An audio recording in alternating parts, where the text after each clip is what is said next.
Pour notre téléphone, on va commencer avec la partie en métal qui entoure le téléphone, en fait, qui va nous servir de base, globalement, et c'est à partir de cette forme où on va insérer toutes les autres formes. Voilà, vous allez comprendre, en fait, on va utiliser beaucoup de modificateurs pour faire les trous, pour arrondir les angles, tout ça. Je vais commencer avec un plan. Donc on fait Add, Mesh, et on choisit Plane.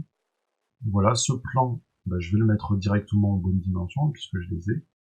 Donc en X, on est à 69.6 et en Y, donc 142.4.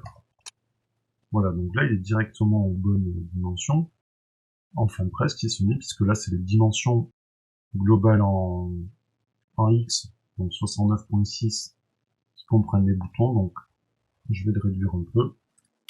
SX, on va réduire uniquement sur l'axe X. Voilà, donc on se retrouve à 68 mm. Pour le haut et le bas, ça m'a l'air bon. Et je vais faire CTRL A pour appliquer l'échelle. Donc c'est important que l'échelle soit toujours à 1 pour les modificateurs. Quand on va utiliser le bevel, donc pour arrondir les angles, si l'échelle n'est pas uniforme, ça peut poser des soucis. Donc là, ce que je vais faire, c'est que je vais diviser en 4. Donc je passe en mode édition. Donc ici, on passe en mode. CTRL R pour couper, voilà, le long de l'axe Y. Et on coupe aussi le long de l'axe X. Voilà, on va aussi plus sélectionner le plan et faire clic droit sur le delay, ça va être plus rapide, mais voilà, de toute façon on voit plein de choses différentes. Et donc je vais supprimer tous les points du bas et tous les points du côté droit. Je fais X vertices de façon à n'avoir plus qu'un quart. Donc on va travailler uniquement sur le quart de l'objet. Voilà, et donc là j'ai ajouté un modificateur, qui est un modificateur qui est miroir. Et donc on va faire un miroir sur l'axe X, donc on coche ici dans l'axe X, et un miroir sur l'axe Y. Voilà, de façon que si je bouge un côté, on a les 4 côtés qui se modéliseront en même temps. Alors ensuite, ce que je vais faire, c'est faire l'arrondi.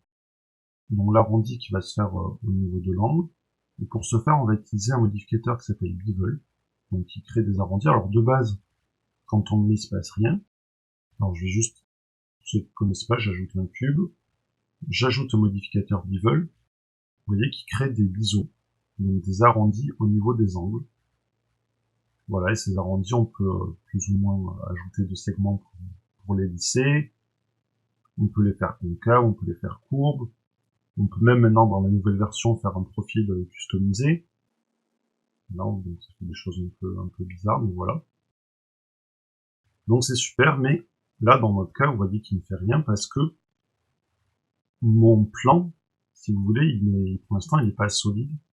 Et moi, ce que je veux, c'est appliquer. Alors, je vais masquer pour l'instant ma référence. Appliquer uniquement le biseau à cet angle-là. Et pour ça, on va utiliser l'option Omnivertices.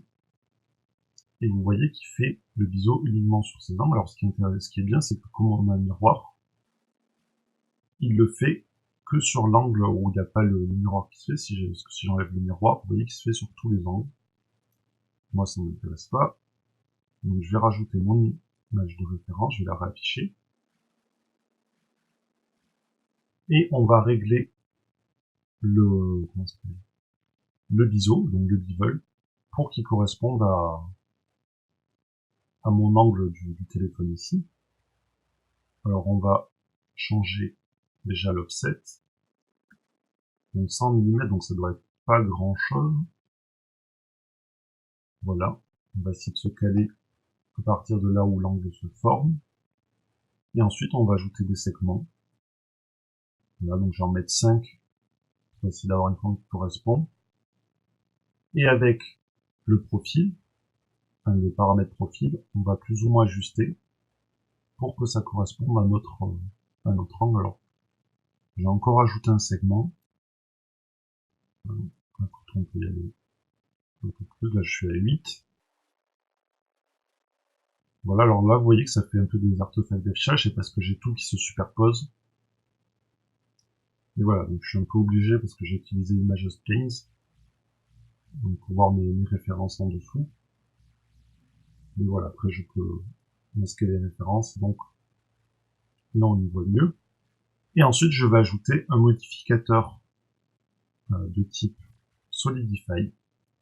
Donc il va permettre de donner de l'épaisseur. Et là, je sais que mon téléphone il fait en épaisseur 7,9. Donc en thickness, je vais entrer 7,9. Ici, j'affiche mes références. Alors ce que je vais faire, c'est que là, pour l'instant, mon plane, je vais aller dans cet onglet-là, Object Data Properties, enfin Object Properties juste. Et dans Viewport Display, donc qui est l'affichage dans la vue 3D, je vais mettre Display as, Wire. Donc comme ça, on voit que le fil de fer de l'objet. Et là, j'ai l'impression que, ouais.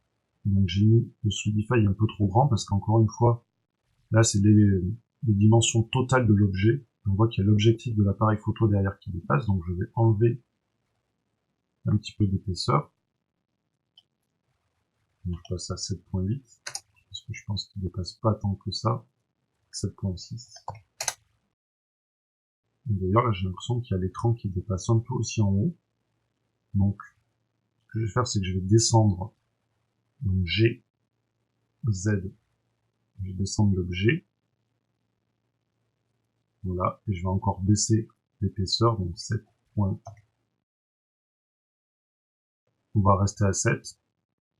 Et ça me paraît pas mal. Donc là, j'ai... Alors, vous voyez, là, ça fait des choses bizarres au niveau du maillage. C'est à cause du bevel. Qui me fait, mine de rien, qui me fait des ISO à tous les points. Donc ce que je vais faire pour rectifier ça, c'est que je vais aller dans Vertex Group. Et donc le Vertex Group permet de créer ce qu'on appelle des groupes de points. Et à ces groupes de points, on peut assigner du poids. Alors ce que je vais faire, c'est que je vais passer en mode édition. Je vais sélectionner juste mon point du côté. Je vais appeler mon groupe corner. Des coins. Voilà. Et je vais faire assign pour lui assigner un poids de 1. Voilà. Alors pour visualiser ça, on peut aller ici et dans voilà, on a une option donc ici dans le Viewport Overlays, on a une option qui s'appelle Vertex Group Weight, et on va afficher All. Et vous voyez que là où j'ai mon 1, donc c'est en rouge, et puis là où il n'y a rien, c'est en bleu. Sinon il y a un mode Weight Pen qui permet aussi de peindre directement les poids. Et là on voit rien parce que je suis en Viewport Display Wire.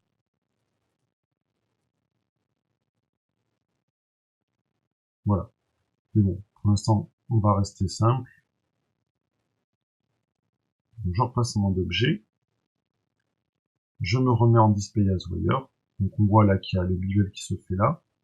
Enfin, sur tous les points de l'objet. Moi, je vais retourner dans le modificateur bevel. Et on a ici quelque chose qui s'appelle Limit Method. Donc c'est pour indiquer où est-ce qu'on fait le biseau. Donc moi, je vais choisir Weight.